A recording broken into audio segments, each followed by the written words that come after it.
Hi, this is Elliot Eisenberg of Graphs and Laughs, here to catch you up to date on the latest in residential sales activity.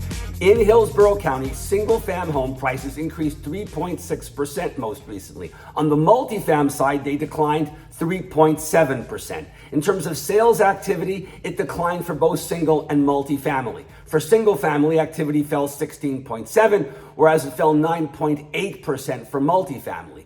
As sales price as a percentage of the original list price offered, it went up 0.3 percentage point on single fam side, but fell 1.2 percentage points on the multifam side. In terms of pending sales activity, it declined a skosh on the single fam side at 1.1% and fell a more significant 14.2% on the multifam side. Lastly, active inventories fell 13.3% on the single fam side, potentially propping up home prices. By contrast, they rose 19.1% on the multifamily side. In Pasco County, single-fam home prices went up 1.1%. They went up 1.5% on the multifam side. If you look at sales activity, it declined 8.1% on the single-fam side and went up almost 30% for multifamily units. Sales price to list price increased for both single and multi, 2.2% for single and 1.2% for multi, both nice moves. Pending sales activity increased 5.4% for single and went up a very strong 47.5% for multifam. Lastly, active inventories fell 4.8% for single fam, but went up 35.6% on multifamily. The combination of increased active inventories, increased pending sales, and increased sales activity on the multifam side tell us that multifam construction activity is moving strongly.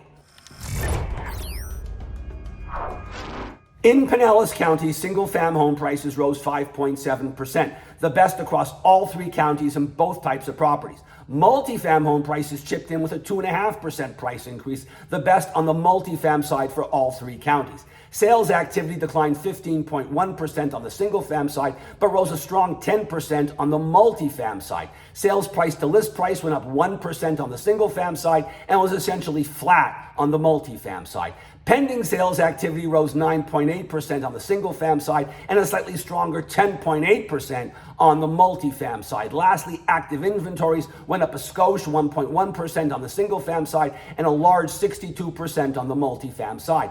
The outsized increases in active inventories, pending sales, and sales activity on the multifam side tell us that in Pinellas County, multifam construction activity is strong.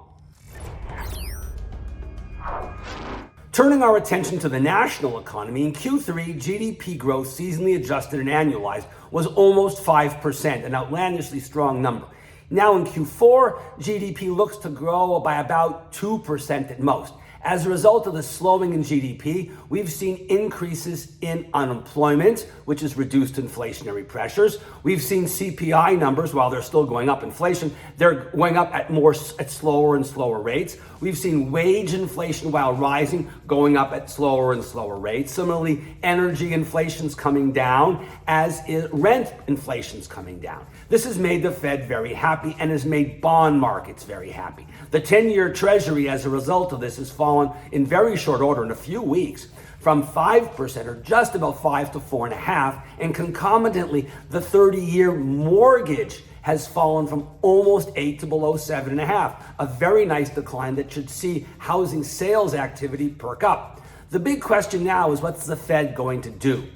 The Fed has to make a decision. Are they going to begin to lower rates or not? I think they don't lower rates. I think it's really quite far off, because despite the fact that inflation rates are coming down across the board, they haven't fallen low enough for the Fed to begin to lower interest rates. So the hope that the Fed would stop raising rates, which I think they have clearly, and then pivot and then start to lower rates relatively quickly is not in the cards. The Fed's going to keep rates at this rate for some time. Hopefully, inflation continues to fall quickly and the Fed lowers rates faster than they think. But at this rate, they're not going to lower rates at any time soon, probably end of Q1 maybe, or middle of Q2. The fear is the longer they keep rates at this rate, the higher the likelihood of a recession.